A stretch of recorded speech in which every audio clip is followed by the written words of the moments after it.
Welcome to the Simple Guide to Looking Hot podcast. I am your host, Alexandra Wood.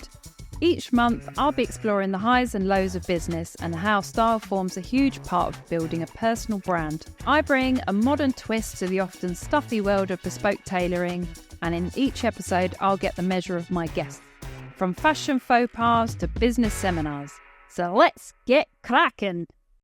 Welcome to the Simple Guide of Looking Hot. Today, I'm here with Craig Williams, Managing Director of Auto Vivendi's Supercar Club.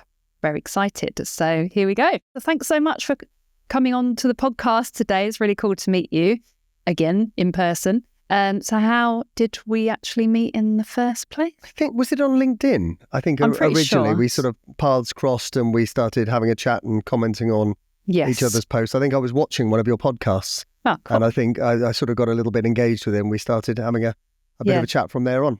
And I think you've actually got a pair of my chinos, not personally my chinos, but my branded chinos. I suddenly remember that, yeah.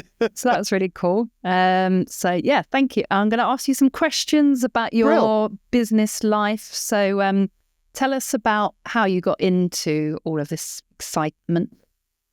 Well, to condense a long story, I was a commodity broker, oil, for 18 years. And during that time, I was fortunate to have a few nice cars myself. And at that time, I wanted to see how fast they went. And you couldn't do track days with supercars back then. It wasn't really something that existed. So I came up on the idea with my brother to take cars to a runway, hire a runway, and just see how fast they'd go. Yeah. And that went from a little hobby to becoming a globally renowned top speed event called VMAX 200. But it was a hobby business. I did it on the side of my broking because the one thing working on the markets is that when it's quiet, there's pretty much nothing to do. So I was able to have this little hobby business in the background. Didn't really make very much money from it, but it was fun and I enjoyed it. And that got me into the world of supercars more commercially. And during that time, I became friends with my now late business partner, Richard. And we struck up a kind of friendship and conversation around what could happen with this brand. And we had one very sort of pivotal dinner where he kind of asked me kind of like, you can say anything you want, brainstorm anything you think you could do with me with this business. And we kind of chatted it through and we got to the end and he basically said, everything that you've come up with are all things that I want to do. They're all elements of the business that I want to expand on and develop. And will you come on board? And the long story short is that I became involved with the business and ultimately now I'm managing director. So that was in 2013 into 14. So, it's been a reasonable amount of time now. And as I look at the business, we've done, we've made huge leaps, but we're quite sort of humble in what we think about how we consider ourselves. So if you use the crawl, walk, run analogy, then we're kind of just standing up. Yeah. That's how I came to end up here. Authenticity. That's what I really loved when I've been watching you on LinkedIn. Okay. You kind of think supercars and, a little bit pretentious or a bit scary. Yep. Probably similar to my business, like tailoring, I don't know. Yeah. But it's actually, nice and low key. I love your content and you're just like guys having fun and who wouldn't want to join in on that? I think it's really cool. Thank you. Yeah, I mean, I think, we try to be considered in what we put out, but that is the reality. That's the genuine article. And I think the supercar industry has historically had a somewhat deserved bad rap at times. In terms of how it's perceived and some of the characters that are involved. But, we're just about providing fun times for really lovely, successful people. And that's kind of what the core of the club is. Of course, it's based around the cars, but it's around the people. It's the people that make it what it is. And, that's the content you see us put out is all genuine. These are all things that we're really doing with these people. And, we dream up this crazy stuff and then we figure out how we can make it happen. And of course, there's the brainstorming. Some of it falls by the wayside because, not usually because we can't make it happen, but usually because it was a bad idea. But most of the stuff we come up with, we then go and do. And that's the stuff you'll see behind me on the big screen is very exciting. All the fun antics we we create. Yeah. And so I imagine that a lot of your clients have their own cars and then join the club to have more cars. Absolutely. Yeah, nail on the head. I mean, our members are, by the virtue of our prices, somewhat, they have a degree of success, but there's no arrogance there. They're all cool, fun people who love living life to the full. And that's one of the things we kind of talk about a lot. But yes, they all own supercars. Or have done, or many of them do. Some of them got more cars than us. Yeah.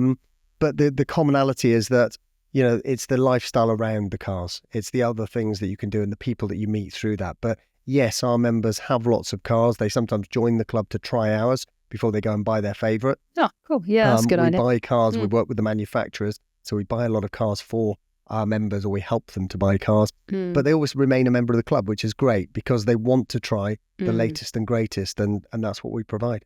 And how do you choose the new cars? Because there's got to be a lot of exciting things to choose from. There are, but it's simple because we pretty much buy everything. We pretty much buy every mainstream production car that Ferrari, Lamborghini, McLaren, Aston Martin, Bentley, Rolls-Royce, Porsche. We pretty much buy everything they make. So, but we obviously have to make sure that those are cars that will be used and will be enjoyed in the club. So we have an active member WhatsApp group where we discuss the cars. We talk about the spec for the next cars and what colours are popular or unpopular. But of course, I've got to always have the business head on in the background about resale in the future. Yeah. So, we might want a bright pink Lamborghini Revuelto, but we're not going to do that for obvious reasons. Not even when Barbie was No, right? Exactly. No. We did think about wrapping one of them for that. So what's like the most compelling reason why someone would choose to join? What is there one main thing that they will say? It's always the cars in the first instance. That's the reason people join. People join to get access to, circa £8 million worth of cars. And, everything from as all the brands which I've just mentioned, but also we have some fun wild cards. We have the cars that you might not want to own. We've got the original Bond Vanquish, Aston Martin. Nice. We've got the Dodge Viper out there. We've got a little Porsche Speedster. So cars that you might not want to own yourself, but they're fun to use once in a while. But the cars are always the reason that people join the club in the first instance. That's what attracts them. But they stay for many other reasons. Member recently said to us, I joined for the cars and I stayed for the people. And we've used that quite a lot in our marketing because it's true and it's authentic. And it is a reason. We have a real stickiness through the club. And I think it's, our members join, they become friends with each other. They even go off and do things without us, which is brilliant. They go for dinners, go on holidays together, all sorts of other fun stuff. Yeah. But as a result of meeting through the club. And also they become good pals of ours as well, which is lovely. They're all really nice people. And, we've got about 140 members. There isn't one I wouldn't be happy to sit down, have dinner with and enjoy their company. And that's fantastic. My former, sorry to any of my former clients, but there weren't many of them I'd want to have dinner with. So you've chosen the right path for you. Well, I hope so. Yeah, I'm the same with my clients, because my team say they're so nice. And I won't work with, I love working with great people. And that's what makes it a joy, so that's really cool. It is. And what's actually been lovely, the people of my former job, my former clients, a few of them are members now. And a few of my former colleagues are nice members. Ones, right? Which they are indeed, and that's really lovely. It's really, it's a really nice sort of, closure on my previous career, I guess, that some of those people are still a part of my world, which is lovely. That's cool. So talking business, because, this is all the glossy side, the beautiful, shiny cars. But as we all know, there are highs and lows and, exactly, moments you love and moments you go, what am I doing? Yeah. So tell us all about that. Well, this is therapy. I think in this business, there are the highs are high and the lows are low. Some of the big highs do come back to the events. I think the highs can come from the cars. We try to never be complacent about the cars that we get, particularly when we get new, really cool, exciting cars or limited edition cars or cars that are hard to get, like the Ferrari Purosangue, Lamborghini Revuelto. We had a McLaren Senna back in the day, which we picked up from McLaren MTC, and that was a real goosebump moment.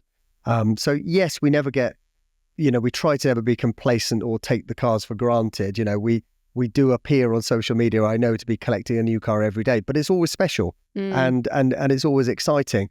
I think the other highs come from fulfilling the events. We dream up this stuff and we're like, how could we make that happen? Iceland last year, we took our sort of SUVs and our slightly off-roady type cars on a tour that was a mixture of on and off-road across Iceland. And we went on some really extreme terrain. And it was a trip that took nearly a year to curate. And that was because, the devil is in the detail. And we do look really into the detail to make it happen. And, when you're stood on a glacier with a Lamborghini behind you, that's pretty cool. Yeah. When nobody's done it before and you've kind of curated that. Norway just now, we've just driven through a blizzard, through mountains. And those are those moments where you're driving and you kind of have that reality check of, wow, this is pretty amazing. The lows, the big low last year was losing Richard. My, very close friend, our managing director then. That was very tough, very tough. And, I think all of us are still getting over that, actually. It's meant I've had to step into his role. I've had to take on a job that I didn't really want. I didn't have aspirations to be MD of this business, but it was kind of, to some extent, sink or swim.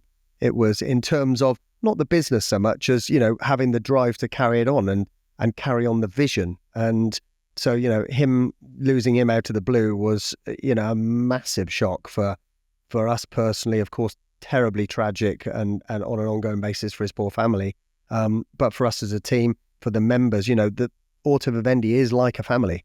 And, our members came together and it was kind of the support of all of them, the team, Richard's family and Luna, my wife, who's our partnerships manager, the kind of gave me the kick up the backside to really let's push this on.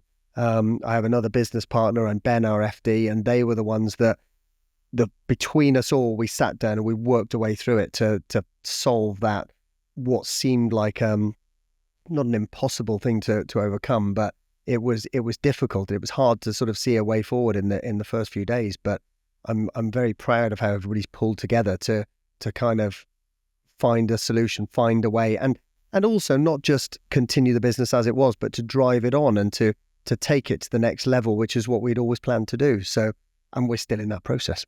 Yeah, I think personal heartache is something that's so difficult when you're trying to run a business, because it's not just business, it's personal life. And as you said, it's personal life kind of brought into your business.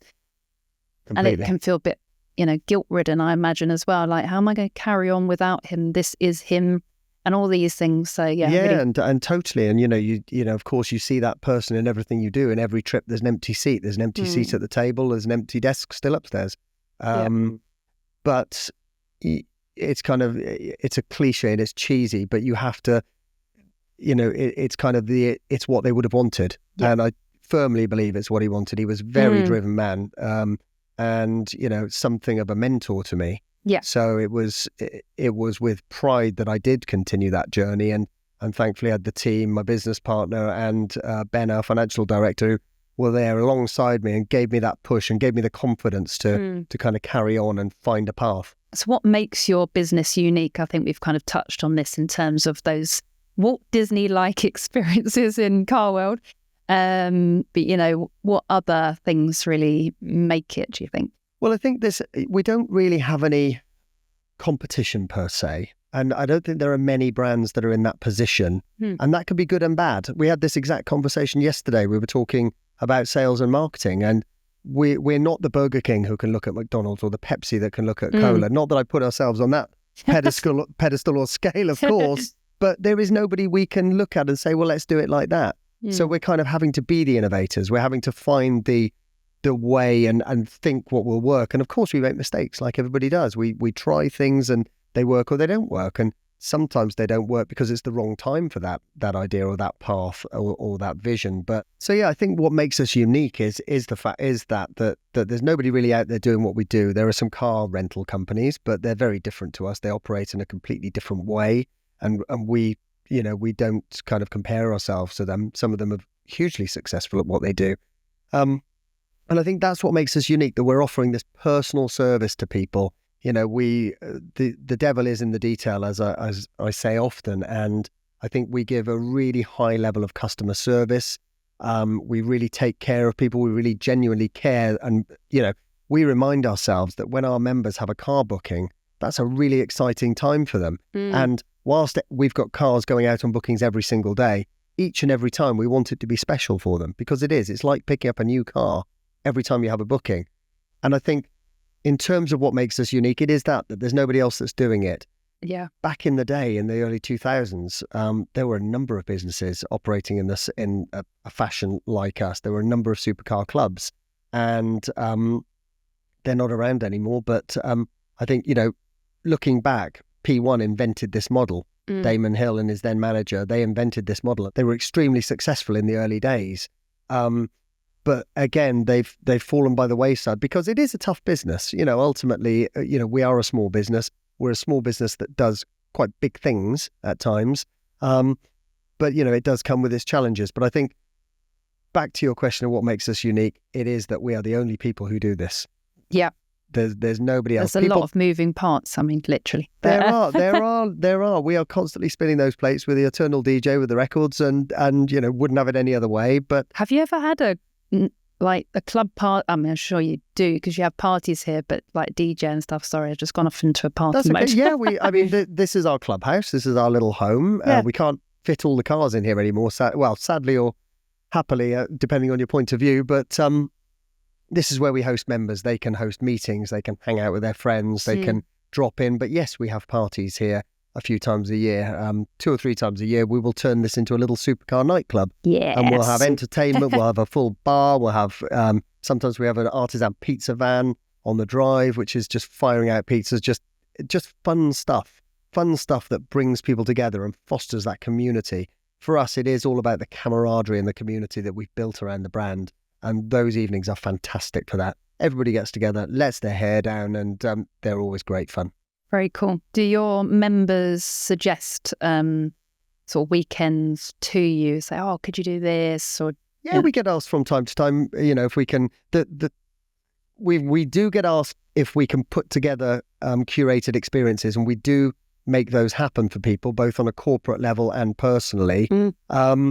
Typically, we've just got so much going on, though. As a club, there is kind of events, both the big formal ones that you'll see on our website and the smaller kind of below the radar ones that are happening sort of weekly. So it's hard to fit more in. But yes, we do get asked to put things together. Last week was a case in point.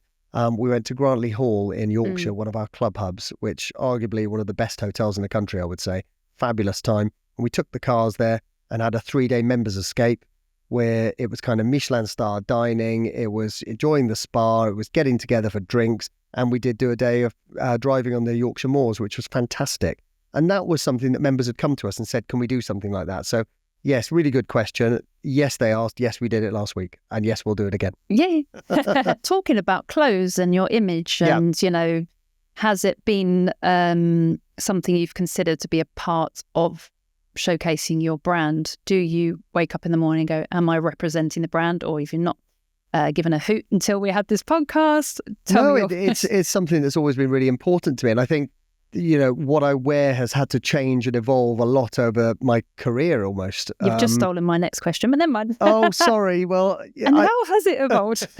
I suppose it's evolved because back in the day when we were in Mayfair and Belgravia, everybody was in Hackett tweed jackets and button-down Ralph Lauren shirts and, all the rest of it. And that was kind of the unofficial uniform, if you like. And, having come here, I think I walked in here. It was quite funny. I walked in here the first day with a tweed waistcoat and jeans, and I was immediately told never to walk through the doors dressed like that again. Good. And it was kind of a joke. We've had people come in for interviews wearing ties. We're like, take your tie off, relax, let's just have a chat. Since I've been here, I guess my style, if you could call it that, is divided into my sort of event wear, which needs to be kind of somewhat sporty, enable me to be leaping under a car 1 minute, helping somebody into a car, another attaching race harnesses on some of the track days and all that kind of thing. So you need to be quite agile and fluid. And then, of course, for meetings, you're dressed differently. And but yeah, I love clothes. I think, I constantly get a hammering about the amount of shoes I've got, and I wear about 4 pairs of them. I swear men have more clothes than women, because I've had a few conversations where women go, husband's got tons of shoes, but I don't know if it's just like they're never chucked away. I think my husband talks about some Ralph Lauren, it's horrible jacket. It's like a camouflage jacket, and he said, but I love it. I went, you've never worn it. We've been together like 12 years. I don't understand. And he went, well, I might once. I'm like, not in my watch. Yeah, I have plenty of those. I have a certain section of my wardrobe that I'm pretty much banned from wearing. And then I've got this ongoing compulsion to keep buying blue blazers, which I never wear also. So, well, this is another battle I usually have. It's like, Ali, it's only wear blue. I'm like, I know. Every man is the same. But it's a bit like a woman in a little black dress, really. Maybe, So what would you say your image says about you if you could sum it up? That's a really good question. I've never, ever thought about that before. What does my image say about me? I hope it says that I'm professional. I care how I look. I'm bothered, and I've made an effort, at least most of the time. There are those days where you just chuck on the nearest thing and head to the gym or to work or whatever. But I would hope it says that I care about how I look, and I want to portray that's the case, and that I'm professional, but also that I've kind of at least thought about what I'm wearing. I think that's important, and there's some consideration taken in that. I think you look cool. Thank you. That's very kind. Yeah, I like the glasses. That means the world. Everyone calls me like RoboCop because I go, and I'm like, watch, does it all kind of harmonious go together? And, you've got that nice, cool, relaxed vibe about you, which I think is a nice balance of professional, but, welcoming. So congratulations. Thank you. Oh, that means the world. Thanks. You're welcome.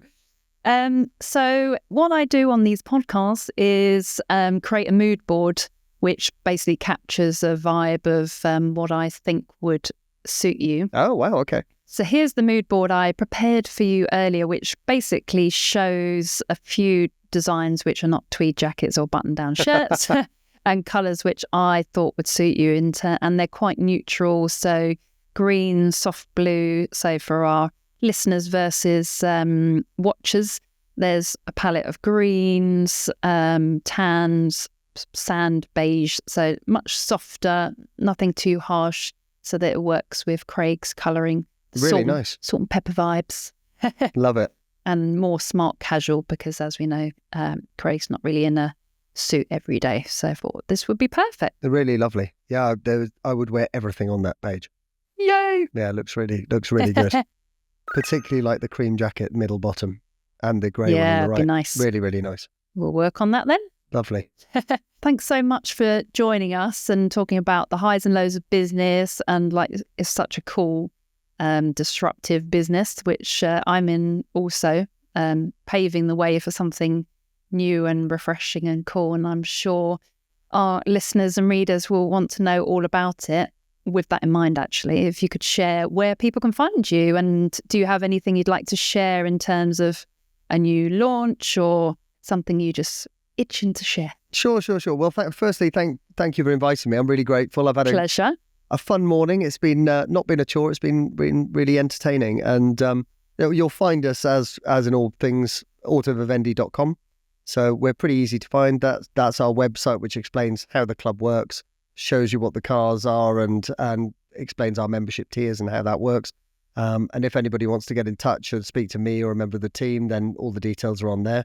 And in terms of what's coming, I mean, it's just non-stop. We've got non-stop new cars all year. Yep. We've got a little secret project called Aqua Vivendi, which the clue's in the title, which will be revealed soon. And yeah, just a ton more events. We're doing Croatia back-to-back for 2 weeks drive tours with 2 different groups of members, because there was so much interest in it.